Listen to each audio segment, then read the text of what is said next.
The live TV, सच सबसे आगे।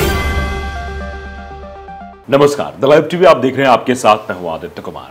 G20 summit खत्म हो चुकी है, लेकिन G20 समिट की यादें अभी भी जिंदा है। उस समिट के बारे में तरह तरह की बातें हो रही हैं।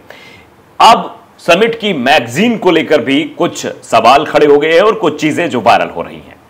दरअसल कहा जा रहा है कि जो मैगजीन में समिट में जो समिट की मैगजीन थी, उसमें मुगल शहंशाह अकबर को शांति एवं लोकतंत्र का लीडर बताया गया और इस खबर को अब मतलब वायरल भी किया जा रहा है। मिनी नायर ने पहले लिखा है कि मोदी गवर्नमेंट हेल्स अकबर इन G20 मैगजीन, भक्त नाउ व्हाट, भक्त अब क्या करेंगे।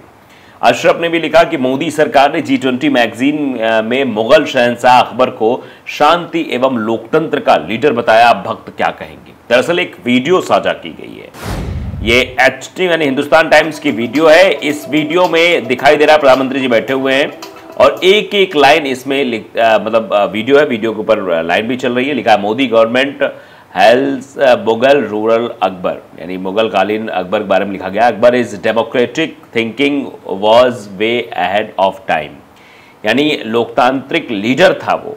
The ruling BJP which often beards Mughal rules has made an acceptation for rule.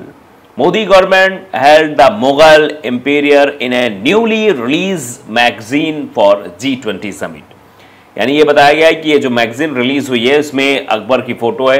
In the 24 page यानी 24वें पेज मैगजीन में Akbar has been termed as a democratic leader, यानी 24वें पेज पर जो मैगजीन का 24वां पेज है उस पेज में एक डेमोक्रेटिक लीडर के तौर पर अकबर को पेश किया गया है, मतलब 24वें पेज मैगजीन के। और आगे भी लिखा गया है इसमें कि Akbar who ruled India from 1556 to 1605 was the third Mughal emperor, यानी मुगल शासक जो था वो थर्ड मुगल शासक था। The government magazine in fact dubbed Akbar as a proponent of peace democracy, यानी मतलब लोकतंत्र, शांति एवं लोकतंत्र का लीडर बताया है अकबर को इस मैगजीन में। ये वीडियो साझा करते हुए चीजें कही जा रही है। अब तरह तरह की चर्चाएं हो रही हैं। अशरफ हुसैन लिख रहे हैं कि मोदी सरकार ने G20 मैगजीन में मुगल शहंशाह अकबर को शांति एवं लोकतंत्र का लीडर बताया है, अब भक्त क्या कहेंगे। यानी भक्तों को तो मिर्ची लग जाएगी ना कि भारतीय जनता पार्टी और जो अन्य संगठन हैं और जो मुसलमानों के बारे में टिप्पणियां करते रहते हैं, चाहे सोशल मीडिया हो चाहे अन्य जगहों पर हो, वो ये देखेंगे तो इनको आंखें खुली रह जाएंगी कि बताइए G20 की समिट होती है, उसमें 24वें पेज की एक मैगजीन बनती है, 24वें पेज पे मुगल शासक अकबर को बताया गया है कि वो एक लोकतांत्रिक लीडर था, डेमोक्रेटिक लीडर था, जो लोकतंत्र को समझता था, जो शांति का प्रतीक था। इस तरीके की बातें अगर उसके बारे में लिखी जाएंगी तो एक बहुत बड़ा एजेंडा हाथ से जरूर फिसल जाएगा। जो अभी तक करते चले आ रहे थे उससे जरूर जो है मतलब पीछे हट जाएंगे। तो ये चीजें लिखी गई हैं। अब इस पर लोगों का रिएक्शन क्या कुछ आ रहा है वो भी जानना बेहद जरूरी है। साकेत लिख रहे हैं मिनी नायर के उस पर कि लिख रहे हैं कि नाउ नथिंग, अभी कुछ नहीं। अकबर रिमूव जाजिया and was first Mughal empire to realise that he needs to settle down in India. He was still neither secular not democratic, empires are never, मतलब कादर नहीं, वो बिल्कुल भी ऐसा राजा नहीं था जो चीजें दिखाई जा रही हैं।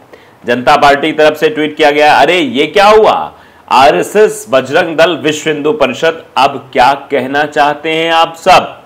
ये भी कहा जा रहा है कि अब क्या कहना चाह रहे हैं आप सब। इस तरीके के भी ट्वीट निकलकर सामने आ रहे हैं। लोग जो है लिख रहे हैं, कह रहे हैं।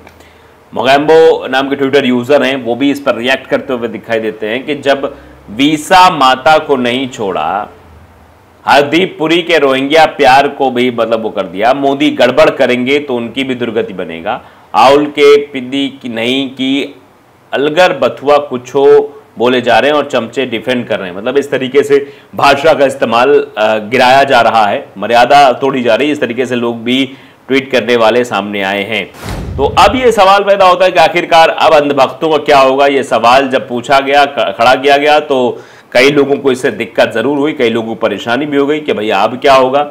मोदी सरकार ने G20 में ये चीजें कही, उसके बाद अब सवाल खड़े होने लगे कि अब इसको डिफेंड कैसे किया जाएगा, क्योंकि ये तो मोदी गवर्नमेंट की ओर से कहा गया, और जो हमेशा मतलब मुगल शासकों के बारे में बातें कही जाती रही हैं, जो एक अलग तरीके का इतिहास व्हाट्सएप यूनिवर्सिटी पर चलता है, वो सब तो बेकार हो जाएगा। वो कैसे उस पर जो है सही मान पाएंगे। तो अशरफ हुसैन का ये ट्वीट और उसके बाद इस तरीके की बातें जो हो रही हैं, उस पर कई तरह के सवाल भी खड़े हो रहे हैं और रिएक्शन भी लोगों के आ रहे हैं। अब क्या कुछ रिएक्शन है वो भी जरा देख लेते हैं। इंडियन नाम के ट्विटर यूजर लिखते हैं कि भक्त भी परेशान हैं, यानी भक्तों के अंदर परेशानी साफ तौर पर दिखाई दे रही है।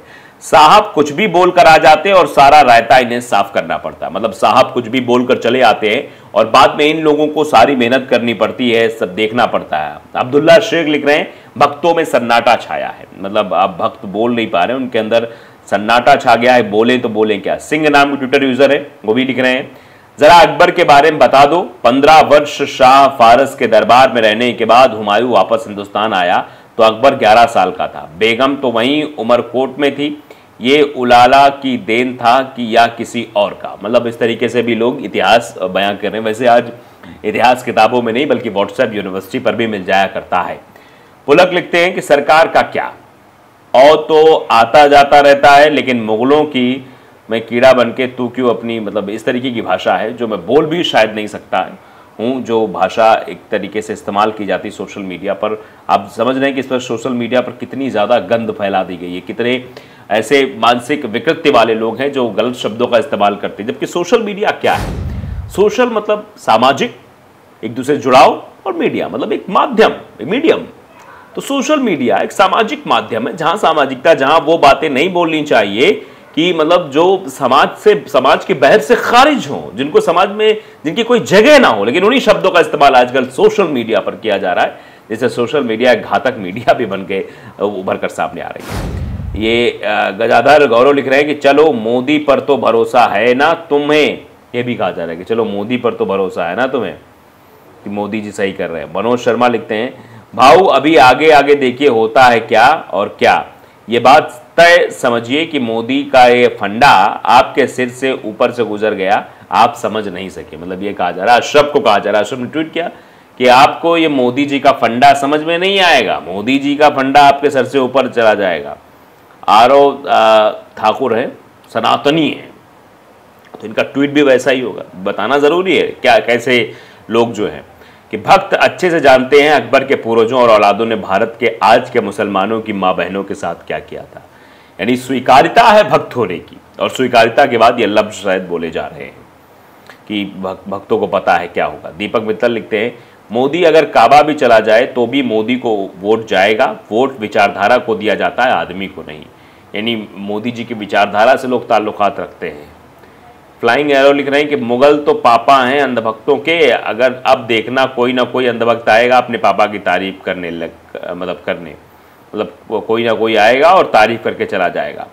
आफ्ताब आलम लिख रहे हैं जब से ये बताया है तब से भक्तों को नींद नहीं आ रही है। मतलब ऐसा भी हो सकता है क्या, मोदी जी ऐसा भी कर सकते हैं क्या? भक्तों का काल नाम के ट्विटर यूजर भी आ गए हैं।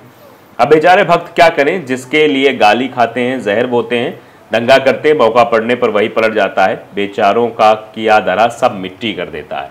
मतलब जो भी मेहनत की रही हो गई होगी सब मिट्टी हो जाती है। तो फिलहाल आप देख रहे हैं जो सवाल पूछा जा रहा है कि भक्तों क्या होगा, वो देख आप रहे कि उनका सबका क्या होने वाला है। तो द लाइव टीवी को अगर आपने सब्सक्राइब नहीं किया जरूर करिए, बेल आइकन दबाइए ताकि सच खबर आप तक पहुंचती रहे। नमस्कार। द लाइव टीवी, सच सबसे आगे।